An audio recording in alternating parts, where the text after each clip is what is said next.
Top 8 Most Romantic Movies of All Time. We've been through a lot lately. Hate, fear, division, devastation. Which is why it's now time to take the garbage of the past out to the curb and make a lot of room for more of the good stuff. Ranging from black and white Tinseltown dramas that perfect the old Hollywood kiss to modern-day queer romances that tug at the tear ducts, the following films are apt, as the saying goes, one person's crush is another person's cringe. No matter how hard we try as a society, humanity has always failed to reach a consensus on the rules of romance. Though many of us might agree that there should be some serious do's and don'ts to PDA on a crowded subway, overall it's for the best that we leave love unbridled. Luckily for us, the romantic film genre has followed suit. From comedy to drama, classic to quirky, and sappy to cynical, there's plenty of fish in the sea to find your romantic movie soulmate. If you're on the market, these iconic titles, along with a few new wild cards, will turn you into a Casanova in no time. Here are some of the most romantic movies ever made. The Notebook 2004. The Notebook cuts between the same couple at two seasons in their lives. We see them in the urgency of young romance, and then we see them as old people, she disappearing into the shadows of Alzheimer's, he steadfast in his love. It is his custom every day to read to her from a notebook that tells the story of how they met and fell in love and faced obstacles to their happiness. The lovers are named Allie Nelson and Noah Calhoun, known as Duke. As old people they're played by Jenna Rollins and James Garner. As young people, by Rachel McAdams and Ryan Gosling. The performances are suited to the material, respecting the passion at the beginning and the sentiment at the end, but not pushing too hard. There is even a time when young Noah tells Allie, "I don't see how it's gonna work," and means it, and a time when Allie gets engaged to another man. She's a rich kid, summering at the family's mansion in North Carolina. He's a local kid who works at the sawmill but is smart and poetic. Her parents are snobs. His father, Sam Shepard, is centered and supportive. Noah loves her the moment he sees her, and actually hangs by his hands from a bar on a Ferris wheel until she agrees to go out with him. Her parents are direct. He's trash. He's not for you. One day her mother, Joan Allen, shows her a local working man, who looks hard used by life, and tells Allie that 25 years ago she was in love with him. Allie thinks her parents do not love each other, but her mother insists they do. Still, Allen is such a precise actress that she is able to introduce the quietest note of regret into the scene. The movie is based on a novel by Nicholas Sparks, whose books inspired Message in a Bottle, 1999, Unloved by Me, and A Walk to Remember, 2002, which was so sweet and positive it persuaded me, as did Mandy Moore as its star. Now here is a story that could have been a tearjerker, but, no, wait, it is a tearjerker, it's just that it's a good one. The director is Nick Cassavetes, son of Jenna Rollins and John Cassavetes, and perhaps his instinctive feeling for his mother helped him find the way past soap opera in the direction of truth. Ryan Gosling has already been identified as one of the best actors of his generation, although usually in more hard-edged material. Rachel McAdams, who just a few months ago was the bitchy high school queen in Mean Girls, here shows such beauty and clarity that we realize once again how actors are blessed by good material. The photography by Robert Frace is striking in its rich, saturated effects, from seabirds at sunset to a dilapidated mansion by candlelight to the texture of southern summer streets. It makes the story seem more idealized. Certainly the retirement home at the end seems more of heaven than of earth. And the old mansion is underlined, too, first in its decay and then in its rebirth. Young Noah is convinced that if he makes good on his promise to rebuild it for Allie, she will come to live in it with him, and paint in the studio he has made for her. Noah had gone a little mad, the notebook says. That she is engaged to marry another shakes him but doesn't discourage him. Love Jones 1997. Darius and Nina's love story is not original, but that's what makes it so good. It's relatable, real, and complicated, with just enough build-ups and letdowns sparse throughout that you're all in on how the story ends. Witcher's decision to make the main characters creatives, writer and photographer, respectively, in an eclectic city like Chicago further layers the guy meets girl, girl falls for guy, things go left, and love gets put to the test storyline that hopeless romantics like me live for. Add in a few witty friends, a shady character, and a toxic ex, and it's one of the best romance movies of all time. Watching Nina and Darius fall in love is like playing back the first few weeks, months if you're lucky, of a new relationship over and over again.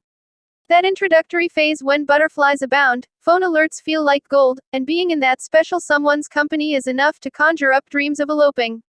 But what's equally as beautiful as watching their romance come together is the way in which their deep connection helps paint a portrait of Chicago that doesn't rely on the suffering of black souls. Instead, it involves the spirit of our humanity and the depths at which we love. As insignificant as a movie may seem, their story, with its imperfections, offers hope that true connections can exist and happy endings aren't simply fantasy. These two characters perfected the situationship before we knew the word. And from their ability to maneuver the low points, viewers are given a stirring example of the, if you love it, let it go, cliché. Nia Long and Lorenz Tate get hot and bothered in this classic from writer and director Theodore Witcher. They play a couple whose happenstance meeting in Chicago blooms into a relationship the two can't seem to define. Though it was a box office dud back in the 90s, this is one you'll want to rekindle. If there were ever a perfect Valentine's Day movie, this is it. Beautiful in its portrayal, exciting in the hope it brings, and perfectly flawed, just like true love. Casablanca, 1942. If we identify strongly with the characters in some movies, then it is no mystery that Casablanca is one of the most popular films ever made. It is about a man and a woman who are in love, and who sacrifice love for a higher purpose. This is immensely appealing. The viewer is not only able to imagine winning the love of Humphrey Bogart or Ingrid Bergman, but unselfishly renouncing it, as a contribution to the great cause of defeating the Nazis. No one making Casablanca thought they were making a great movie. It was simply another Warner Brothers release. It was an A-list picture, to be sure. Bogart, Bergman and Paul Henreid were stars, and no better cast of supporting actors could have been assembled on the Warner's lot than Peter Lorre, Sidney Greenstreet, Claude Rains and Dooley Wilson. But it was made on a tight budget and released with small expectations. Everyone involved in the film had been, and would be, in dozens of other films made under similar circumstances, and the greatness of Casablanca was largely the result of happy chance. Pride and Prejudice, 2005. It is a truth universally acknowledged that a single man in possession of a good fortune must be in want of a wife. Everybody knows the first sentence of Jane Austen's Pride and Prejudice. But the chapter ends with a truth equally acknowledged about Mrs. Bennet, who has 5 daughters in want of husbands. The business of her life was to get her daughters married. Romance seems so urgent and delightful in Austen because marriage is a business, and her characters cannot help treating it as a pleasure. Pride and Prejudice is the best of her novels because its romance involves two people who were born to be in love, and care not about business, pleasure, or each other. It is frustrating enough when one person refuses to fall in love, but when both refuse, we cannot rest until they kiss. When Dorothea marries the Reverend Casaubon in Eliot's Middlemarch, it is a tragedy.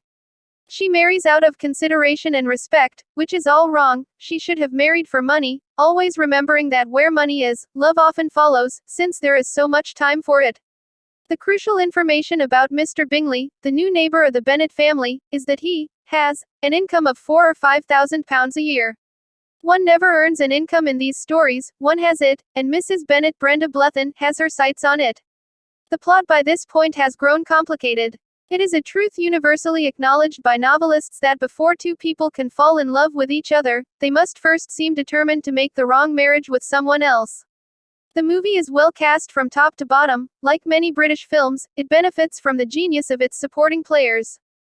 Judi Dench brings merciless truth-telling to her role as a society arbiter. Sutherland is deeply amusing as a man who lives surrounded by women and considers it a blessing and a fate, and as his wife Blethyn finds a balance between her character's mercenary and loving sides.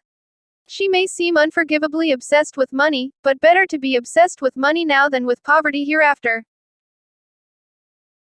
In the Mood for Love, 2000, Hong Kong, 1962. Chow Mo Wan, Tony Leung Chu Wai, and Su Li Jen, Maggie Chung Man Yuk move into neighboring apartments on the same day. Their encounters are formal and polite, until a discovery about their spouses creates an intimate bond between them. At once delicately mannered and visually extravagant, Wong Kar-wai's In the Mood for Love is a masterful evocation of romantic longing and fleeting moments. With its aching soundtrack and exquisitely abstract cinematography by Christopher Doyle and Mark Lee Ping Bing, this film has been a major stylistic influence on the past 2 decades of cinema, and is a milestone in Wong's redoubtable career.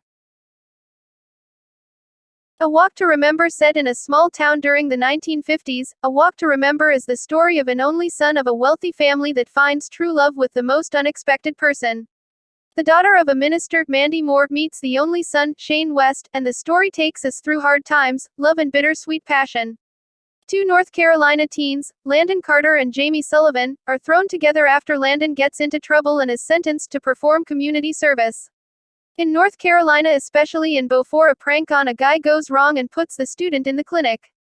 Carter, a famous student with no plans for the future, is held responsible and forced to join in after-school community service activities as consequence, which include starring as the lead in the play. And participating in these activities is Jamie Sullivan, the Reverend's daughter who has great ambitions and nothing in common with Landon. When Landon decides he wants to take his activities seriously, he asks Jamie for help and begins to spend most of his time with her. But he starts to like her, that he did not expect to do. Their relationship, much to the chagrin of Landon's old popular friends and Jamie's strict Reverend father. But when a heartbreaking secret becomes known that puts their relationship to the test, it is then that Landon and Jamie realize the true meaning of love and fate. This great love story shows us that it all comes down to who is by your side and who is willing to stand up for love even when it seems impossible.